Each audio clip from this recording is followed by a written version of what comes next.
Hi there, this is Gift Biz Unwrapped, episode 110. Fundamentally, artists, I think, are a little more comfortable with ambiguity, and that does give you an advantage in today's new world. Hi, this is John Lee Dumas of Entrepreneur on Fire, and you're listening to Gift Biz Unwrapped, and now it's time to light it up. Welcome to Gift Biz Unwrapped, your source for industry-specific insights and advice to develop and grow your business. And now, here's your host, Sue Monheit.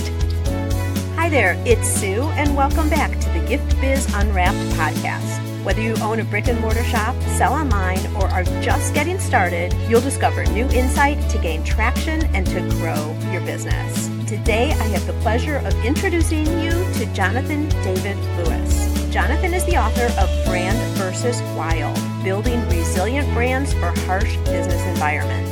He is an engaging and authoritative speaker on shaping a brand that can survive and thrive in today's tough, uncertain world.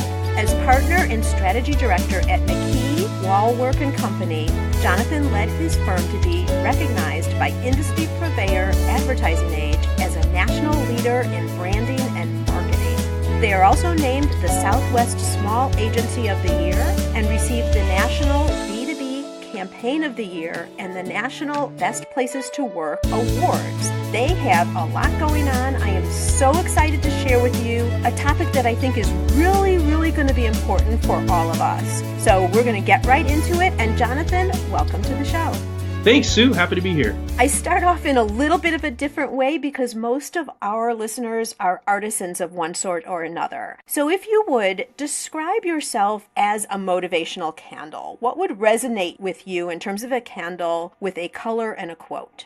A color and a quote. That's a very interesting question. Let's see. Color. I would have to say the color of the candle would be blue. And that actually goes back a few years. A number of years ago, I didn't think it mattered much how I dressed. I met some people that really taught me a lot about style and a lot about how to present myself, and really taught me that how you dress is even more than about you. It's about respecting others. And during that time, I created a color palette for myself, and blue was the main color. So I think my candle would be blue. And I think the quote would say give. And the reason I say that is the people in my life that has meant a lot and has influenced me a lot is our creative director here at McKee Wallwork. His name's Dave Ortega, a fascinating person, very creative. And he has this really cool thing he does. Every year, he picks a word for his year. It kind of sums up what he wants to achieve that year. And so he's done this, of course, for many years, and it inspired me. So this year, my word is give. And it's really just something I've learned in life that we're all trying to get something. But at the end of the day, it's not so much about getting as much as how much you can give in order to get. And I think if you focus on the getting, you get some, but you don't get as much as you can if you focus on the giving. So my color would be blue and my quote would be give. Perfect. And I think this whole concept of giving really resonates with the audience because as artisans, that's a lot of what we're doing. We're creating things that then we are giving. So perfect. We're right in line. We're in sync here today, Jonathan. And I'm guessing you're in a blue suit over there, maybe? I am in a blue suit. Blue is my main color. All right, there you go. All right, I am so intrigued by the title of your book and specifically the word wild. Give me a feel for how you identify with that word and what that all means, what brand versus wild is all about. I think the wild sums up this environment we all find ourselves in. When you look around all of us, when you look at politics, you look at technology, you look at business, the economy, and everything is just out of control. It feels like there's so much uncertainty. It's only growing. We don't know what's going to happen tomorrow. The headlines are just insane day after day. And then you add in the new technologies of artificial intelligence and automation, all of this disruption. For me, for most of us, and certainly for my clients, the environment out there feels wild and it's overwhelming. No one person can keep up with it or completely understand what's going on. So brand versus wild is really all about how do you manage, build a business and a brand in the midst of this incredible situation we find ourselves in that I've called the wild. Yeah, because I think just once you feel like, okay, I've got it all together, things are going well, then something happens. Like you say, it's totally unpredictable what's going to be around the corner, and that makes us all uncomfortable. Totally. That is our reality. So you're talking about helping businesses learn, what do you do about that? This is reality. This is our environment today and moving into the future. How do you work within that reality? Completely. And you know, it's funny, you see these memes all the time of what technology we were all using 5 years ago or 10 years ago. And it's incredible how much the world has changed, even in a short amount of time. And it's only changing quicker. And we're seeing it now affecting other areas and other fields in the world around us. Politics, the Brexit, etc. So when you look at the pace of change, you have to really change how you look at business. What new principles are required to succeed at business? And something that I think is really important for all business leaders, all business people of any kind, is to understand that the new principles for success are not the same as the old principles of success that many of us have followed for well over 100 years. And probably had our education in too. Exactly. And that's one of the challenges with education today, is that once you're in there being taught whatever you're being taught, often it's a few years old. And with the new pace of change, once you graduate, even that current knowledge is going to be outmoded very soon. Right. And now you've worked with brands somewhat similar to who our audience is, but on a big scale, like Lego and Disney, etc. What do you do? How do you coach them? And what advice do you have for us? What are the new business rules? I think the first place that we all should start is to understand that there's actually a very predictable reaction to disruption that we all have from a psychological standpoint. And one of the interesting things we found in the book was that there's very little difference between a group of people who crash land on top of a mountain psychologically and a group of people who are dealing with some sort of disruption in a boardroom. You're going to go through the same process in the same order, and you can get out of that situation in a very similar way as well. So what we discovered is that there are certain things that tend to dislodge companies or make us feel lost. These are the things that disrupt us. So the economy. When the economy is down, we all suffer. Competition. When competition rises or a competitor gets aggressive, we all suffer. Or just disruption in general. Things are disrupting faster and faster. So those things dislodge us. But there are internal things that we all deal with, whether we're working with a partner or a team or even in ourselves. And these are the things we have control over. And we know now, based on the research that led to the book, that we all follow a very predictable path. First, when we're dealing with disruption, we become afraid. And often that fear is paralyzing. Then we start to drift as a person and as a company, and we lose our focus about what we were all about in the first place. Then we start acting wildly. We look for silver bullet solutions or easy answers. And then finally, and unfortunately, many companies, many people at the end of the day can turn savage. And there can be politics or immoral practices, etc., that can arise whenever we are dealing with disruption. So let me ask you a question. Hearing you talk through how we as people go through this, being afraid, drifting, etc. What about the person who stands his ground? I'm thinking of something where there's a product. The only thing that comes to mind for me right now is an old rotary telephone. What if the maker of old rotary telephones, AT&T, whoever you'd want to say, stood their ground? I mean, they were just going to say, this is my product. The world was clearly changing. Where does that fall? Are people sometimes just adamant, like they're blinded? They don't even see that things are changing. Exactly. One of the most fascinating case studies is actually Kodak, because Kodak, who was really this enormous company, they employed hundreds of thousands of people and were one of the biggest brands in the world. They actually invented their own disruption. They invented digital photography. They knew that the disruption was coming. They went and fielded this research to look at when the digital photography would start to change their industry and take over. So they had all the knowledge they needed in the world. They even had the technology itself. Yet they still were not able to adapt, to innovate, and to change the underpinnings of their company to deal with this new world. They were paralyzed by the fear of the disruption itself, of all this digital photography kind of cannibalizing the film industry that they were on top of the heap. So I think one of the main emotions that we deal with when we're disrupted or we're overwhelmed by this wild is fear. And fear, as we all know, it causes the fight, flight, or freeze response. And often, most of us freeze. We're paralyzed by fear, and we just don't move because we're afraid to move. And in a business sense, if you're paralyzed, if you're frozen, you're going to decline.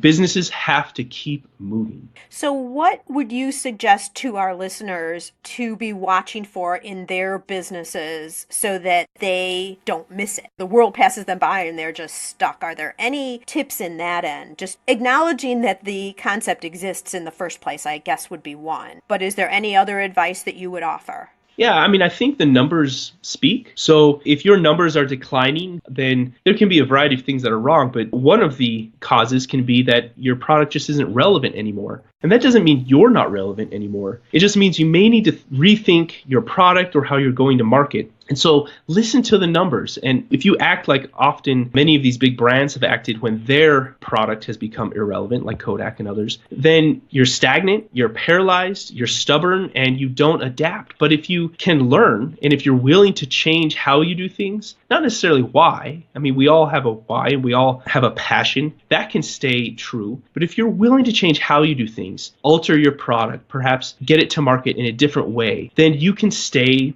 relevant. You can adapt as the world changes. Right. So listening to your numbers, all important for multiple reasons, but that could be the trigger that if your numbers are going down, there's something that you need to change. And I think it's great for our listeners too, because it gives you an idea of how your product can change, which then offers you yet something else you can be presenting to your customers. It's an enhancement of your product or a revision of a product. So it's a great way to go back to existing business or existing customers, I should say, and get more business. Out of the afraid zone, we see that there's something that might need to change. Talk a little bit more about drifting and where we should be going if we're identifying that possibly our product is becoming irrelevant. One of the first things that we do as business people when we drift is we actually try to be all things to all people. We've all heard that saying. And when you try to be all things to all people, you're nothing to everybody. And so you've lost your focus. In the analogy, if you're in the wilderness, one of the first things you'll learn to do if you're in the Boy Scouts is you have to stop. And it's an acronym for stop, think, observe, and plan.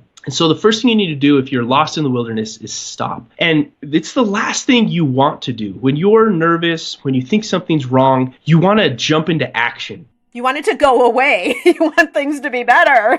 Yeah, and you'll do anything to make it better. And so often you start acting wild. You lose your focus. You start pursuing business you shouldn't pursue. It's not your original vision or your original passion. So you need to stop and just let yourself breathe for a moment. And then you need to orient yourself to the marketplace. What is the marketplace saying? What does the marketplace want? And something that's interesting, if you look at some of these case studies, is an example like Blockbuster. When you look at Blockbuster's path to irrelevance, it wasn't that people didn't want entertainment.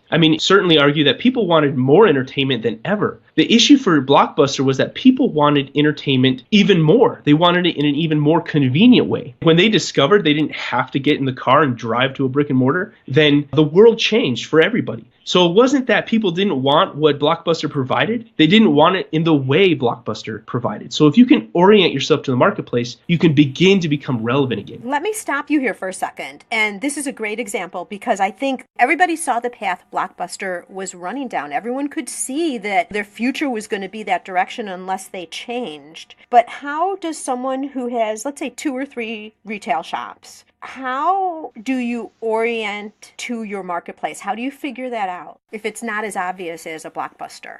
There are so many more resources today than ever before for businesses of all stripes, whether you're a giant national brand or even you own a location or two. There are so many resources that not only provide research and insight into your company, but you can actually, for a couple $100, conduct your own surveys now through Google surveys and others. There's these resources that used to be pretty difficult. You'd have to pay thousands to get this information that now, as a small business owner or an entrepreneur, you can spend a couple $100 and start testing your theories with the public. So I think the access is there. The knowledge is there. It's first and foremost about stopping and listening. What is the marketplace saying to you? Or finding the resource because it's there. Find the resource. Use the resource. Ask the smart questions. What do people want? What are people asking for? Look beneath the wild. Look beneath the noise and look for that signal.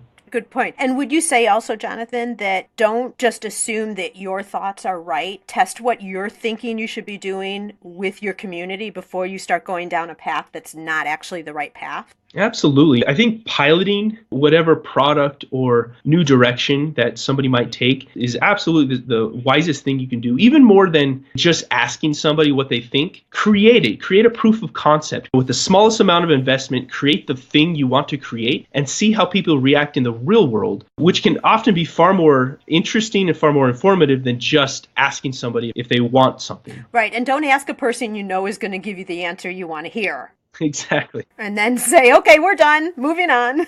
Yeah, that's never helpful. You need the cold, hard truth when you're in the wilderness. Yeah, for sure. Because any pivot that you do, if it's a product enhancement, adding to your core product line, as Jonathan's saying, making sure to stay in focus, stay with your core business. But any of that costs money, both in product development and advertising and just the time put in. So you want to make sure, to the extent that you can, that you're creating the right thing that's going to allow you to pivot and stay relevant. Completely. I think another tactic to stay relevant and to test ideas and to see what's going on out there is to connect with others. And one of the results of the wild, of this feeling of being overwhelmed and there's just too much noise out there, is it can be very isolating. Many times it just feels like you're alone and I don't know what's going on. I don't have anybody to talk to. When in reality, we're all feeling that way, and it's okay to feel that way, and it's okay to acknowledge that you feel that way. To get out of that, to advance and to adapt and to innovate, you need to connect. You have to be around other innovators, other business people, other entrepreneurs, other people, of course, that are in your industry or that are experts in your craft, but also experts in other craft and other industries. You need variety, you need connection. And as you grow your network, as you grow your relationships, you will find that those inputs will make you more creative and allow you to have a real pulse on what's going on out there. Right. I agree with you. And would you agree that connections can be online connections? Just what we're doing here. We're learning different things each week from different industries because we bring in all different types of people. And then so important, in-person connections too. So you feel like all of that is required? Absolutely. I mean, I'm a huge fan of podcasts. I listen to podcasts all the time when I'm working out, when I'm driving to work. Whenever I have a free moment, it's usually my preferred method to connect when I'm not in a personal setting. So podcasts are huge. And I think there's something unique about podcasts in that they're very intimate. You're kind of part of this conversation and it's really meaningful. So podcasts, as well as the people in your life, the professional connections you have, just grabbing coffee and being curious, asking this other professional, what's going on in your world? What's going on in your industry? What challenges are you dealing with? And that kind of goes back to the word on the candle, give. Be curious. People love to explore themselves, their own environment. So be curious, ask them. And then if they need something, be willing to give. And you'll find out in the long run, you'll get a lot more if you're willing to give. Totally agree with you, 100%. So I want to talk a little bit more about, you set up a new product, you start going and connecting with people, and it's uncomfortable. And a lot of people talk about this, right? Stepping outside your comfort zone, all of that. But I know you are a big fan and believe that that place of ambiguity and being a little uncertain and being a little bit uncomfortable is actually a good thing. Why do you think that? It's this whole idea that we're dealing with so much uncertainty and ambiguity in the world around us, and just our human nature hates it. Our human nature hates uncertainty. I think we spend the majority of our life trying to reduce or get rid of uncertainty everywhere we go. And the fact of the matter is, when you just step back and look at the world we live in, not only is uncertainty ever present, it's only growing. And the good news is that if you look around us, there are actually systems that thrive on ambiguity. There are systems that actually don't exist without ambiguity. And there's systems like jazz, for instance. And if anybody saw La La Land, it's a wonderful ode to jazz. It's a really fun movie. The thing I took from that is that jazz doesn't exist without ambiguity. In fact, if you want to reduce ambiguity and uncertainty, go listen to an orchestra. But if you want to see a system that is built for today's world, then go listen to a jazz band as the different musicians are interacting with each other. At one moment, the bassist is taking front stage. The next moment, maybe the trumpet takes front stage. They're riffing off of each other's vibe, off of the vibe of the audience. They're not using sheet music. They're using their memory. And in many, many ways, this reflects how we have to operate in today's world, where instead of looking at uncertainty and ambiguity as this enemy, as this thing that we have to get rid of, look at it as an opportunity. If you are uncertain and you don't know what's going to happen, it's very, very likely that the next person is uncertain and doesn't know what's going to happen. And that means there's an opportunity. If you, by connecting, by innovating, by piloting ideas and products, can get a little bit ahead of the game and figure it out, you can be the winner in this very uncertain environment. So it's not so much this enemy, this scary thing, it can actually be an opportunity. And that's what I mean by embrace ambiguity, just as a jazz band embraces ambiguity. I love that example. It's perfect. And I just want to underline what Jonathan's talking about here. We are all coming from the same place because it's innate, I guess, in us as human beings that we don't like that ambiguity and uncertainty. So recognize that you're not alone in this. Every single person is going through something like this. And the idea of ambiguity, the word comes to me, it's a catalyst because it kind of prompts you to be creative. And therein lies an opportunity that others might never take advantage of. Exactly. When you think about art, when you think about creativity, it really is based on this idea of creating clarity out of ambiguity. So even as an artist, fundamentally artists, I think, are a little more comfortable with ambiguity, and that does give you an advantage in today's new world. Good point. Really good point. So if you were to break this down in maybe 3 steps, what are 3 things that you would advise our listeners to look at in this whole realm of wild? Yourself, if you understand that your reaction to disruption is very predictable, then you can really diagnose where you are. If you look at your company today, are you acting wildly? Are you just trying things because you're desperate and don't know what else to do? Have you lost your focus? Did you have an original vision and now you're way over here and you're not sure what you're doing anymore?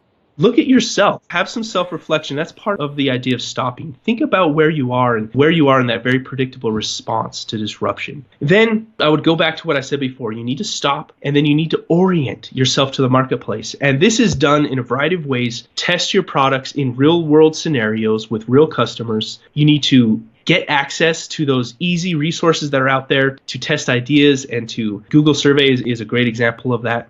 And then once you've stopped, you've really discovered yourself and you oriented yourself to the marketplace, it's time to do something. And this is another mistake we see a lot in our practice, is that when people are afraid and they're dealing with disruption, if they can get past just the feeling of being paralyzed, they'll start talking and reflecting. But it can be another battle to go do something. It's a lot easier to keep talking and keep planning. But once you've done that, you need to set aside the plan, put it down, and go do something. Get into the marketplace, build that thing, test it. And if you're following these pretty simple steps of reflection, orientation, and then doing, and then keep repeating that and be okay with failure, go back to the drawing board and try again, you're going to get ahead. You're going to find something that works and begin to discover what adaptation really does mean in the midst of this uncertainty. Beautiful. You have summarized this wonderfully. And I want to expand a little bit on your point 3, which is do something, take action. You, Jonathan, are working with national large brands. And I would suggest to our listeners that we have such a bigger opportunity. And Jonathan has it much harder convincing some of the larger brands because he has the whole hierarchy he has to go through to get approval, to spend money, make changes in product, marketing, whatever it is. We are so much more nimble as small and medium-sized business owners. We either just report to ourselves or we run the business and control all the shots. So in terms of being able to be timely to make changes, just saying yes to making changes is totally in our favor. And that is just a short step away from actually taking action. And that's where all the difference is. I talked about this in my intro to this podcast like 2 years ago, what an opportunity we have as small business owners. And we haven't talked about it, Jonathan, since just right now. So thank you so much for bringing this up.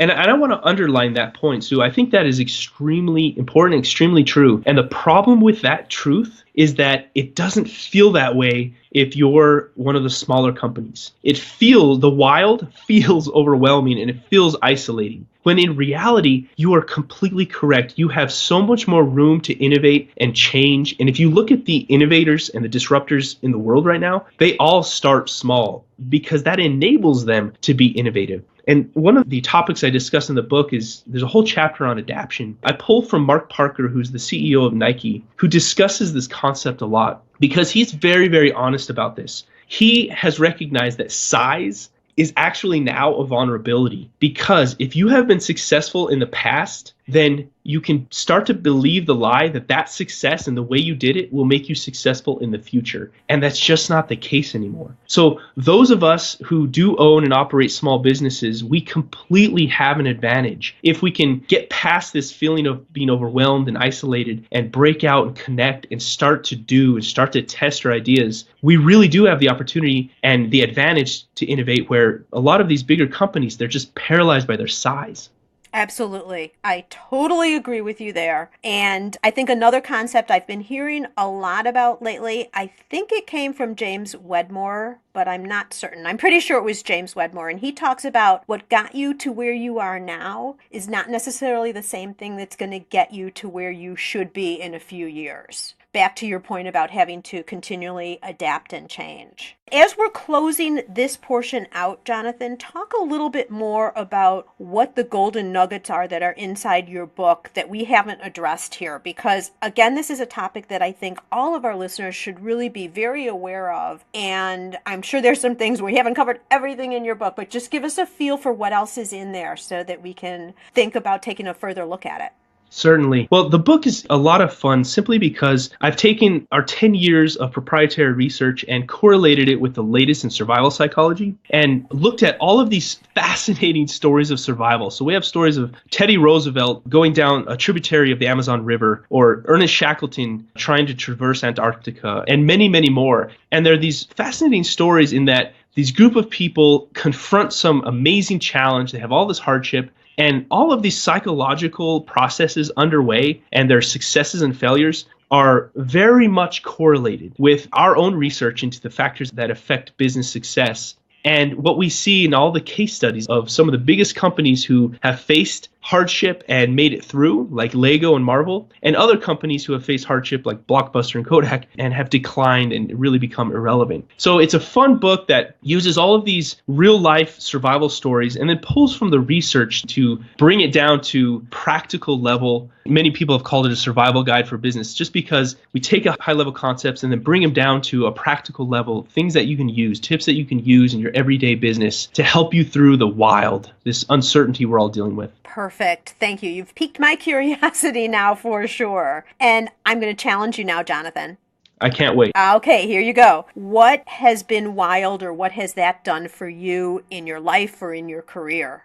Well, it's interesting. My career has really been made and molded during what I would consider one of the most wild times in recent history for our country, and that's through the Great Recession. So most of my career has really grown dealing with clients and helping clients who don't have very much resource. Their budgets are being slashed. Technology is changing so much. What used to work in the past isn't working as effectively now. And we're being tasked with doing so much more with so much less. And so I really feel like my whole career has been in the wild. And even the company that we built here, McKee Wallwork, we're celebrating 20 years. And when you think about a marketing firm, that's a pretty amazing feat in how much this industry changes. And so the wild is really, it's part of this company, it's part of me, it's how we operate, we understand it. And this book, Brand versus Wild, is just kind of the natural conclusion of many years of experience and research that explains how to deal with it. Perfect. All right, moving on here a little bit, I want to get into our reflection section, which is talking a little bit more about you and how you work your day. We might find some gold nuggets that would also help our listeners. Is there a natural trait that you have that's helped you overcome the wild, if you will? You know, I think one of the natural traits I have is simply connecting dots. There's nothing superhuman going on. It's something that comes naturally to me. And whether that's something like reading a book or watching a movie and kind of seeing how it all fits together, all the way to business and economics, and seeing how all of these seemingly disparate points of contact and actions and activities really do come together to form some sort of narrative. So connecting the dots has helped me a lot because, you know, our company, McKee Wallwork, we actually work with brands who would call themselves stalled, stuck, or stale. So they're facing some pretty particular challenge, and often it's a disruption in their industry or a new competitor causing a lot of trouble. And figuring out what to do isn't easy. I mean, it's pretty complicated. You have to really look at a lot of information and find what is the story here? What point are we going to act on? And so connecting the dots has helped me a lot in my career, in my life. But I also think that I've been told, it's kind of awkward talking about yourself, but I've been told that I do listen before I speak. And I think listening is more important than ever today. There's a lot of people talking. There's a lot of people that are happy to give you their opinion, but there's very, very few that are willing to really just listen. And if you're willing to stop and listen and see what does your customer actually want and kind of peel back the layers of not just what they're saying, but really what their deeper desires are, you can make it a long way. You can use that information to be more creative and to try new products. So I think connecting the dots and listening has helped me a lot. Perfect. Really valuable information there. Is there a tool, like a technological tool or something that you are using that you just could not get through your day without? Technological tool. I wish I didn't rely on my phone so much. I tell people if they can steal my car before they steal my phone, period. I completely agree with that. What are you using your phone for? Let's go with that. Well, a variety of things. So I'm constantly on email. I'm constantly using it for my calendar. I use Google Calendar. I'm constantly using it for my social platforms on 4 different social platforms. And then I use it for, beyond that, it's more consumption. So what's the latest in advertising? What's the latest from Wired or Fast Company? What's the new innovation that I need to be aware of? And when you're traveling, do you still bring a computer or do you rely solely on your phone like so many people are starting to do? I always bring my MacBook Air with me. I love it. Bingo. I do too. It's so light and so portable. I used to carry this 5-pound giant laptop with me, and MacBook Air is amazing. When I travel, it's kind of, I don't like being away from my family. I miss my kids. It's not my favorite thing to do in the world, but I do travel quite a bit. And so I do appreciate those little moments on the plane or sometimes in the corner of an airport where it's just me and I can put on my headphones and I pull out my laptop. I can just write. It's a moment of quiet and silence that just isn't in the rest of my life. Being on the road a lot is being able to pull out my MacBook Air. And I will say it's not the same. I mean, I take a lot of notes on my phone when something strikes me, but it's not the same as having a keyboard in front of you. I'm right with you. Totally agree. Besides your book, which of course we're going to have in the show notes and all, is there another book that you would recommend to our listeners? Absolutely. There's a lot of books, but I think one of my favorite books of all time that has really changed how I do business and reinforced how I do business is a business book called Getting Naked. It's by Patrick Lencioni. And it's actually written as a parable, a business parable, and then it kind of explains it in more business terms following the parable. But it really just dives into the heart of business. And he has several concepts in it that have changed my world and really focused how I try to help people and serve my clients. And one of those concepts is entering the danger. And you'll find that if you're sitting in a meeting with several people and something awkward comes up, usually the group tries to move past it, or maybe somebody doesn't agree and is passive-aggressively undermining a decision, but nobody's going to bring it up because it's awkward. Well, in this book, Getting Naked, he says, enter that danger. If you see something awkward, if somebody's offended, if there's something going on, you need to enter that and deal with it. Corresponding with that is this concept of the kind truth. And this is something we talk about a lot in my company, because without kindness, truth can just be harsh and not helpful. But without truth, kindness is completely unhelpful. You need the kind truth. You need those things put together. So if you have the kind truth, and what I think, all business is relationship, if you have the kind truth and you're entering the danger, having the hard conversations and focusing on giving and relationship over just products and profit, then you will get a lot farther in life. And so Getting Naked by Patrick Lencioni has meant a lot in my career.